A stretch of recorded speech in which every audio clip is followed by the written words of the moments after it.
reka nigire ku bagabo. Iminota yanyu nayo ni myinshi, irimo iraguruka, ndabona irimo kuguruka cyane. Reka twigire ku bagabo. Bibiliya yagaragaje icyo umugabo w'umunyabwenge yagombaga gukora mu gihe yaguwe nabi mu rugo. Kubara igice cya 5 umurongo wa 12 kugeza ku murongo wa 16, Bibiliya itubwira umugabo ufuha wagize amahirwe akamenya amakuru y'uko umugore yamuciye inyuma ibyo agomba gukora. Ariko mwiriwe, abari basinzire barakangutse kuko abantu bose baraha barafuha. Tugeze ku ngingo ubu barakanuye. Kubara igice cya 5. Kubara igice cya 5 murongo wa 12. Itegeko ryo gushora umugore ufuhiwe. Uwiteka abwira Mose ati, bwira Abisiraheli uti, umugore w'umuntu nahindukirira undi mugabo agacumurisha ku mugabo we gusambana n'uwo nguwo, umugabo we ntabimenye kandi bigahishwa, uwo mugore akaba yanduye, ntihabe n'umuntu umushinja, ntabafashwe akirimo no kubikora, umugabo we agafatwa n'ifuhe, agafuhira umugore we yanduye cyangwa yafatwa n'ifuhe, agafuhira umugore we atanduye koko. Ni ibintu bibiri. Ushobora gufuhira umuntu ugakeka ibintu bitaragize gute, bitarabaye, ariko ushobora no gufuha ari Imana yagukomakomye kubwira iti cunga iby'iwawe kabaye. Urumva rero imbere yawe hari amahitamo angahe? Abiri. Ariko reka ndeba abantu turi kumwe, amaye ubu mwese muri abantu bafuha. Bibiliya yagennye iki rero? Nuko uwo mugabo ashire ribu umugore we. Simwe mbaza,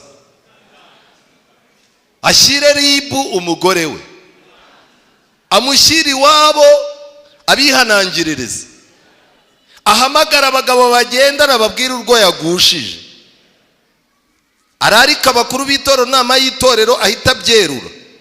Nibyo murimo gusoma. Nuko uwo mugabo ashyira umutambyi umugore we, amumushyirane n'itura mutangiriye ry'igice cya 10 cya efa y'ifu ya seyiri, ntakayisuka y'amavuta. Ni ibintu byinshi byagombaga gukorwa. 16. Umutambyi yigize uwo mugore hafi, amushyire imbere yande y'Uwiteka. Ariko mwiriwe, hoya ni muramukanye rwose umuntu mwicaranye, mwifuriza isabato nziza.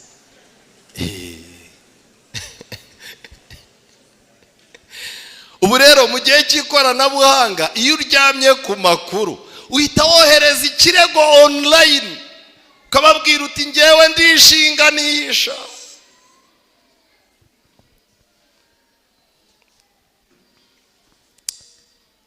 Ibanga ni iri ngiri. Hari abantu benshi bicaye aha birinze guha abo bashakanye rubanda, babazana imbere y'Uwiteka ku buryo ubu barasazanye. Kazamuza atari ko cyagiye buriya uri muri za gahunda, buriya wumvaga umeze utati nari nimeze nk'ikigo ry'inarataye ubwenge.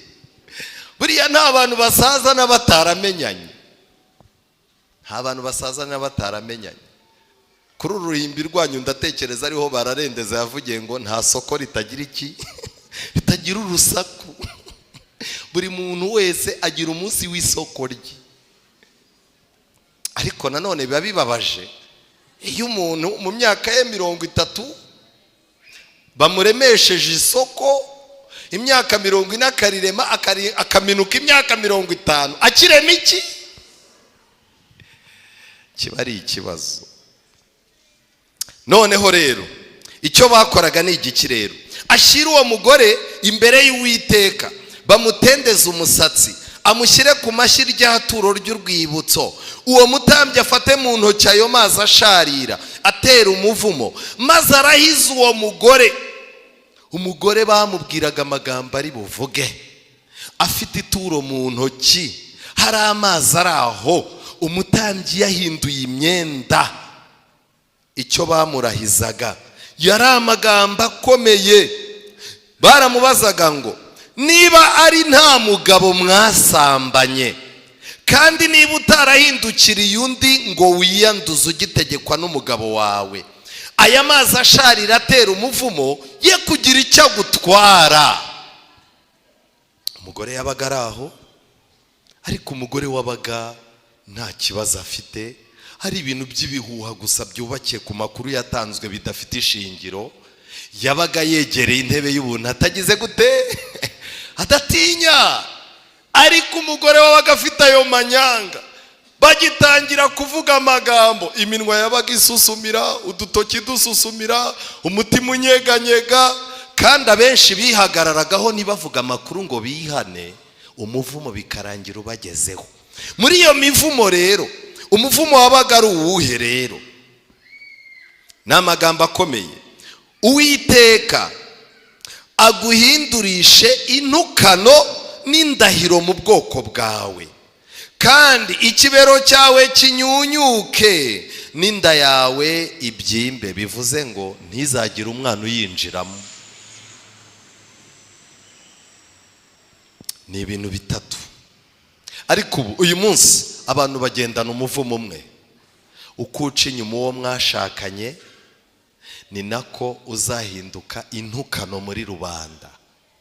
Nubwo abantu babimenya ntibabikubwire, ariko amakuru yabasirikira. None uyu munsi wa none, umutambyi wacu mukuru ni Yesu Kristo. Yesu Kristo ari imbere yacu hano. Ninde muntu ushobora gufatira ituro bafataga mu biganza, yarangiza akitegura gufata aya mazi, Kristo akamubwira ati niba utaraciye inyuma uwo mwashakanye ngo musambane, niba utarigeze uhindukirira undi mugabo. Guhindukirira undi mugabo, habanza guhindukirira undi mugabo, hagakurikiraho gusambana nawe. Ubu rero hari abantu bicaye aha bamaze guhindukirira abandi bagabo, igisigaye ni ukugira gute? No gusambana nabo. Iki kibwirizwa cyaje kugutangira, kuko nta bintu byiza uzakuramo. Iryo ni ryo banga. Imana ntiyigeze iteganya ko abagabo bazajya ku ma etaje hejuru kubera kuraranya amakuru y'uko umugore wawe yasambanye n'undi ngo wiyahure. Ahubwo uramusize. Wowe urafuhira umuntu warangiza ukiyahura. Reka da, niba ufuhira umuntu ugomba kugendana nawe ukamwizirikaho mpaka mu busaza. Naho kuvuga ngo uriyahuye ubu musigiye abandi ahubwo utanazi. Ubu hari abagabo bari aha banze kurya mu rugo, sigaye bagenda babyimbye mu modoka bivugisha ngo barumvisha abagore. Urimo uriyumvisha wowe.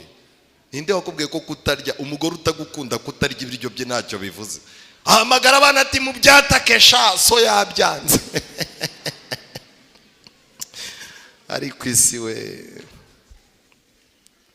Muri Matayo igice cya mbere umurongo wa 19 harimo igitekerezo cy'umugabo witwa Yosefu waje kuba umugabo wa Mariya. Yosefu, Bibiliya itubwira ko ku murongo wa 19 yari umukiranutsi. Muri ubwo bukiranutsi bwe yari yararambagije nk'umukiranutsi. Ubu dufite urubyiruko ruri aha n'abasore, ntago barambagiza gikiranutsi, bararambagiza kinyamugi.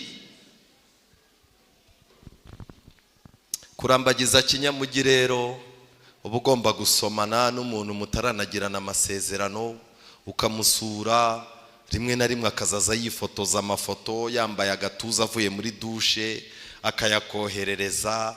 Kenshi na kenshi ugatangira kumubaza ibiganiro by'imibonano mpuzabitsina mutaranabigeraho, kubera ko ngo turi mu isi y'iterambere. Kenshi na kenshi bakabanza no kuryamana ngo babanze kumva ko bazanashimana. Uwo mwanda wose bawita ubunyamugi. Umusore utawukoze, umukobwa abwira abandi ati iriyanjije yo ku rusengero, umva bajye babigisha. Yosefu yarambagije gikiranutsi. Mu gihe yarambagizaga, igihe cyo kujya gushaka kigeze, avumbura ko umugore watwite. Yosefu akoresha ubwenge bw'abakiranutsi. mbere yuko abukoresha yabanje gukoresha ubwenge bwa kavukire. Ubwenge bwa kavukire bumubwira ko agomba gucika umugore. Cyokoze Yosefu aravuga ati Mariya twarakundanye, nzirinda kujyana inkuru, sinshaka ko bamutera amabuye mpari, ariko ndamucika nk'imfura. Marayika arareba asanga umwana uzavuka azitwa ko atagira se, azitwa ikinyendaro. Muzarebe ibyo Gideyoni yahuye nabyo. Marayika abwira Yosefu ati ibintu byo gucika uriya muntu wimucika ahubwo mwegere. Iyo Yosefu agenda, Mariya yari kugera mu Egiputa ate kandi atwite. Hari ibintu Imana ikora. Abantu b'uyu munsi murakundana, yarangiza akaguha rubanda ngo yerekane ko ari inzira makemwa. Abagabo n'abagore gusebanya, nubwo ushaka kwigira mwiza, nibyo abantu bazota inkuru z'umugabo wawe, ariko iyo filime nirangira bazaba bagize amatsiko yiyawe. Iyawe rero nizagira gute? Izakurikiraho. Nukoresha imbaraga zose ngo werekane ububi bw'umugore wawe, bazabwiga bafite inyota burangire vuba, basigare biga ububi bwawe. Mureke tuba bakiranutse. Abasore baraha, uratandukana n'umuntu ukirirwa umusebya, kiriya gikobwa ni ikirara, nubwo ukibona muri korari kiriya ni igikobo ikiraho, wamuretse kumwamamaza ukamureka. Nshuti zanjye, Bibiliya inyereka umugabo witwa Koruneliyo, umugabo nakunze cyane. Mu byakozwe n'umwe igice cya 10:2, Koruneliyo yari umuntu Bibiliya yavuze ko yubahaga Imana n'abo mu rugo rwe bose. Yavumbuye yuko kujya gusenga umugore adasenga hazavuka ikibazo, kujya gusengana n'umugore ariko abana badasenga hazavuka ikibazo. Ashinganisha Imana, arayibwira ati amayeri yo gushobora uru rugo nuko ngomba gusengana n'abanjye bose. Byarariye ntibyariye? Byarariye. Icya kabiri Bibiliya yavuze kuri Koruneliyo, yagiriraga abantu ubuntu bwinshi. Ntabwo yari igisambo. Kurekura ugatanga nibyo bintu byari bigize idini ye, byatumaga abantu bahora banyotewe n'Imana ye. Icya gatatu kandi yasengaga ubudasiba, kandi Koruneliyo yari afite akazi kagoye. Yabaga mu mutwe w'abasirikare witwa Italiana, wari umutwe w'abasirikare ukomeye mu gihe cy'ingoma y'Abaromani. Wari umutwe wari uri bize w'abasirikare batajya baboneka, kandi yari umuyobozi wabo. Ariko wambaza uti yabonaga ate umwanya wo kugira gute? Gusenga ubudasiba. Izi stress za Kigali no kuvuga ngo mwarabuze ngo ubuzima buragoye, nta muntu n'umwe uzabyireguza imbere y'Imana. Umugabo wundi nakunze ni umugabo nasomye muri Luka igice cya 8:41. Umugabo witwa Yayiro. Umwana yararwaye, amurekera umugore ararwaza. Yayiro aza kwicara, abona ibintu biranze. Yari afite umwana wararwara yendaga gupfa, ariko Yayiro aravuga ati rero aya ni amakosa gufata ikibazo kiremereye nk'iki ukakirekera umugore wenyine. Yayiro abwira abagenzi, barabwira ati muhaguruke tujyane. Bakora urugendo bajya kureba aho Yesu ari. Yayiro arangije abwira Yesu ati yaba wampaga umugisha tugataha niwanjye hari ikibazo. Kwa Yayiro ntabwo yabonaga ko kuzura umwana aricyo cyari ikibazo gusa, hari n'ibindi bibazo. Yari abizi ko Yesu nagera mu rugo hari impinduka ziri bugire gute? Ziri buze. Ariko mbabaza, umwana wa Yayiro yarakize ntiyakize? None se kubizi ko ufite umwana w'umukobwa wakunaniye, ukaba ubizi ko ufite umwana w'umuhungu wakunaniye, abana ukaba warabagize abanyina, kandi nyina icyo yarashoboye yaragikoze akaba ageze ahananiwe. Umuntu umwe yarambaje ati muso kubera icyo abagore aribo basenga cyane? Ndamubwira ni rero abadamu babona umwanya, kandi abadamu rwose buri ibintu by'Imana yo babigiyemo baba babigiyemo. Arangije arambwira ati nuko abadamu aribo baha agaciro ibibazo biri mu rugo. Ariko igihe kirageze ngo n'abagabo tumere nka Yayiro, utangire wumve yuko kuba umukobwa wawe ameze kuri umuhungu wameze kuri yari ikibazo cyawe nawe. Ubu ababyeyi benshi barwaye indwara z'imivuduko y'amaraso n'umutima na za diabete. Kubera iki? Bikoreye iminaniro yabo, bikorera niyo abagabo bagombaga kwikorera. inshuti zanjye, hari ikintu nagira ngo mbabwire gikomeye twihuta dushaka umusozo. Ellen White yagize iyerekwa, ni igitabo cy'ibihamya by'itorero volume ya 2, page 315 kugeza kuri page 322. hari urugo rero Ellen White yaganirije. uru rugo yandikiye uyu muntu, aramwandikira ati umuryango wawe ntiwishimye ubigereranye n'urugo rwawe, umuryango wawe ntiwishimye, umugore wawe ntiyabonye ibyo yari yiteze mu rushako rwanyu, umugore yari akwitezeho kuzaba umugabo w'imfura, umugabo ugira gahunda nziza, ariko ibyo yari akeneye ntiyabibonye. Gusa umugore wawe nawe afite ibibazo kuko afite ubwibone bwinshi, akomoka mu muryango w'iwabo wa nyina, umuryango ushyira mu gaciro, ariko umuryango w'abibone biyumvamo isumbwe babiyemeza. Umugabo yari yarashatse mu rugo rw'abiyemeza. umugore wawe ni umugore utagaragaza ibimurimo, umugore wawe nta kigaragaza urukundo rususurutse kuko abifata nk'intege nke cyangwa ubwana. umugore w'uyu mugabo yageze aho umurakare, guseka, gukina n'umugabo arabireka, aravuga ati no, uko nkomeza gukina nawe no kuganira nawe amfata nk'umwana. ubwo umugore yabaye umurakare rero. umugore wawe yihaye guceceka ngo yiheshe icyubahiro no kwishyira ku ruhande. magambo make, kugira ngo umugore wawe kugira ngo yiheshe icyubahiro umwubahe, byamusabye guceceka ndetse no kwishyira ku ruhande, kwivumbura. hari abagore bashaka icyubahiro kugira ngo umugabo amwubahe, agaceceka. mu gitondo ukazaza ubona umuntu yabishye, yarangiza ukazaza ubona ibintu byose urimo gukora arimo arakubwira ati genda ubikore, ngewe nta kintu nkivuga, jya ubikora nyine n'ibyawe birakureba, akishyira ku ruhande. ubwo buryo bwo kwivumbura ni bubi. wa mugabo we, ubwo ubushobozi muri wewe buzaba bukangutse, nibwo uzamenya icyo abagore baba bashaka, nibwo uzumva ko ubugingo busonzera gukundwa. abagabo muri twe harimo imbaraga yasinziriye. umugore yakubwiye ngo aragushaka, uhita wumva ari ya magambo y'abagore. yakubwiye ati narakubuze ndagukeneye, uhita uvuga utari ko se Kigali iranshaka nawe uranshaka, urabona nzicemo ibice bingahe.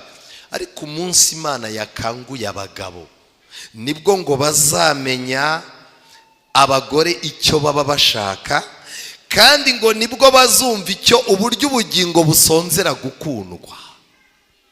abagabo tubana n'ubwo bumuga. yarakomeje aramwandikira ati wa mugabo we, wihaye isumbwe mu by'idini n'iterambere mu by'Imana, ariko ibyo bintu byabaye inkomyi ku mugore wawe kuko ababazwa nuko utisobanukirwa. umuntu akaba mu rugo, ariko ku rusengero ugasanga yashishikaye we. ibintu byo ku rusengero barimo kubwira bati kanaka iyo ataje isabato irabiha, ariko mu rugo bakakubwira bati iyo ataraza tuba natwe dutuje. Ellen White yaramwandikiye ngo urushako rwanyu ntabwo rwabayemo ibyishimo, ntabwo mwakwiranye, byakomeje kwanga. wabitsemo umugore wawe ubwoba bwo gutera intambwe, kandi umugore wawe akeneye kwiga kutishingikiriza ku bandi. ntawe umenya aho bwira ageze. ejo ushobora kurwara, ejo ushobora kujya gukorera kure y'urugo, ejo ushobora gupfa, nabyo birashoboka. umugore waziritse ku maso yawe utekereza ko azabaho ate? wananiwe gutoza umugore wawe kwigirira icyizere, ubuze ikinyabupfura cyo kumwitaho. witondera gushaka uburyo wagendana n'umugore wawe. kugendana n'umugore wawe urabitinya, ni ibintu wanga. hano muri iki gitabo yanamugira inama, aramubwira ati wa mugabo we, niba ushaka ko ibintu byawe bikira, nujya mu birori jya ujyana umugore wawe, nujya ku rusengero ujya ujyana umugore wawe. ibibazo ufite byinshi bizakemukiramo aho ngaho. ariko abantu benshi ubu baremeye, bafata kredi ya banki bagurira abagore babo imodoka nawe aguriye, ariko esansi iraje twegeranye. esansi iratwegeranya. ubu abantu bari baguze amamodoka avuga ati stress y'uyu mugore sinyishaka. esansi iri butwegeranye, mujye mugendana mucecetse ariko mugendana. impamvu ni iyihe? hari abantu benshi birinda kugendana n'abagore babo, akavuga ati umugore wanjye iyo tugendana mba mbona ameze nk'urwego rw'ubutasi cyangwa rw'ubushinjacyaha. Usuhuza umuntu, umugore akakubaza ati uriya ko umusuhuje, ubwo ni urwego ruhe? Ni urwego rw'iki? Rw'ubutasi. Uriya muntu ko nkubonye agaseka nawe ukamureba ugaseka, muziranye. Oya bimbwire ngiye ibyanjye birangirira aha.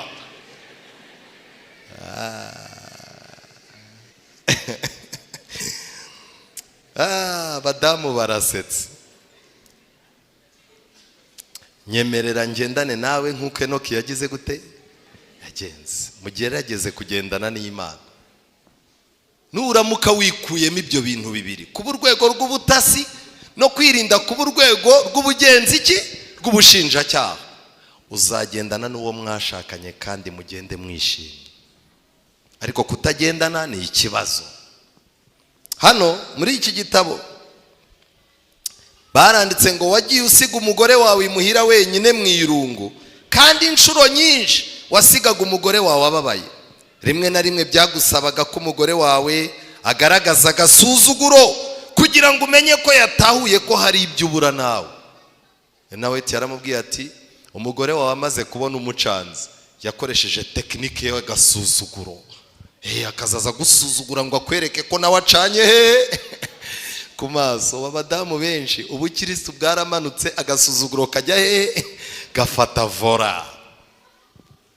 Uravuga wavuga akakubwira ati ubwo rero nawe uravuze ngo uri umugabo. Ubu uzarenza wirindire kata. Wa mugabo we urakonje bikabije kandi ntugonda ijosi, ukeneye urukundo. Uzi yuko umugore wawe adafite umucyo mu maso kandi ngo abe yishimye, nyamara ntabwo ushakashaka impamvu yabyo. Wowe ubwawe iyo urebye umugore wawe uba ubona ko mu maso atishimye. Uko wamurambagije asa siko agisa, uko yaganiraga nuko yasekaga siko bimeze.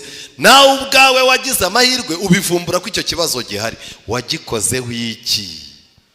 Aho kwirirwa kuri internet, kora ubushakashatsi bwo mu maso y'uwo mwashakanye. Ntabwo umugore wawe atinyuka kugufungurira umutima, kuko iyo atangiye kuvuga yiyumva ko atandukanye, ibyiyumviro bye bigatandukana n'ibyawe, uhita umuhagarika ukavuga nabi. Bagatangira uti papa kana, nyamara uyu munsi ibintu ntibyagenze neza. Umugabo agahita akubwira ngo ubwo ndabizi ugiye kuvuga ibya ya modoka naguze, ndamaze. Wowe iwanyu wakuye yiki? Uko waje nukuze? Kandi ntazi ibyo wari ugiye kugira gute? Wenda wari ugiye kuvuga yuko yaganiriye n'umukozi barapfubirana bitari ngombwa. Abagabo twigize abantu bareba kure, bareba no mu mutima. Umuntu abakijya kukubwira ukamutanguranwa, ukamubwira ibintu byinshi binyuranye n'ibyo yashaka kuvuga. Byarangiye uyu mugabo afite umugore uhora acecetse, akagira ngo afite umugore mwiza witonda, naho rushorera ye yize uko azaza agira gute? Ayiragira. Ndasoza mbabwira amagambo akomeye. Ni amagambo nasomye mu gitabo Urugo rwa Gikristo, paje 42. Hari ingo ibihumbi n'ibihumbi zubakwa, abagabo n'abagore bakabana ariko badakwiranye. Ibitabo byo mu ijuru byuzuye imivumo, gukiranirwa ndetse n'ihohoterwa byihishe mu mwambaro wo gushyingiranwa. Umwambaro wo gushyingiranwa, twe tubona abantu bambaye impeta bagendana ku rusengero, abasore bakiri bato bakubita urutoki ku rundi, Imana nanjye izampa umugore nk'uriya mama kanaka. Kanaka yashatse neza pe, ariko aho ari nawe aba ameze nk'uwigendera mu isanduku yarapfuye ku munsi w'ubukwe. Mu bitabo byo mu ijuru byuzuye imivumo, gukiranirwa ndetse n'ihohoterwa byihishe mu mwambaro wo gushyingiranwa. Nicyo gituma mburira abasore n'inkumi bari mu kigero cyo gushyingirwa ngo bajye bagenza make mu guhitamo uwo bazabana mu kubaho kwabo kose. Bajye bagenza make. umusore uri mu nzu y'Imana, Imana izamwereka uko agenda, imwereka uko ahitamo, imuha umuvuduko akoresha yihuta ajya mu rushako, kuko Imana ari ibizi biri imbere. Niki dushobora gukora? Ijambo ry'Imana ritwereka ko Yesu Kristo ni byose. Aho kugira ngo urugo rwawe uzarwegurira abikorera ku giti cyabo, rwegurira ijuru. Shaka uburyo Imana iba mu buzima bwawe. Imana yemeye yuko twiga aya magambo kugira ngo dukoreshe ikoranabuhanga mu ngo zacu, bizatuma ikoranabuhanga ritadusenyera. Ariko umuntu udakoresha ubu bwenge bw'ibyanditswe byera, urugo rwe ruzasenyuka byanga byakunda. Imana iduha ubwenge, itubere ubwenge. Imana iduhe kwihana kuva uyu munsi, kandi iminsi yo kujijwa Imana yarayirengagije. Imana iduha umugisha kandi tugenderere. Imiryango ifite ibibazo tuyitunze ijuru, kugira ngo ijuru rirambike ikiganza hejuru y'iyo miryango. Nubwo iri mu miraba, nubwo hari abantu bicaye aha babona muri iki cyumweru cyangwa muri uku kwezi cyangwa muri uyu mwaka ingo zabo ziri busenyuke, fata urugo rwawe uruzirike ku Mana, ntacyo ruzaba kandi nawe ntacyo uzaba, mu izina rya Yesu.